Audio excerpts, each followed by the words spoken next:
पंकजा मुंडेंकडून जालन्यामध्ये नुकसानीची पाहणी, पंचनामे करून लगेच मदत देणार पंकजा मुंडेंची माहिती। तर पंकजाताई मदत करा असं म्हणत गोळेगावातील महिलांना पंकजा मुंडेंसमोरच अश्रू अनावर।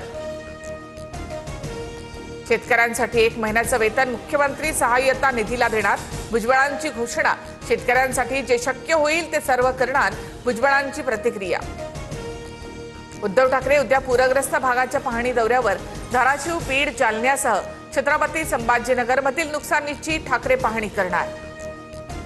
राज्यभरात झालेल्या पावसाच्या थैमानामुळे 14 जणांचा मृत्यू, बीड, धाराशिव, पश्चिम महाराष्ट्रासह मराठवाड्यामध्ये अतिवृष्टीचा फटका, 100हून अधिक जनावरे दगावली। धाराशिवमध्ये मंत्री गिरीश महाजन यांचा ताफा शेतकऱ्यांनी अडवला, नुकसानग्रस्त शेतकऱ्यांकडून मदतीची मागणी, तर मी पैसे घेऊन आलो नाही, गिरीश महाजन यांचं वक्तव्य।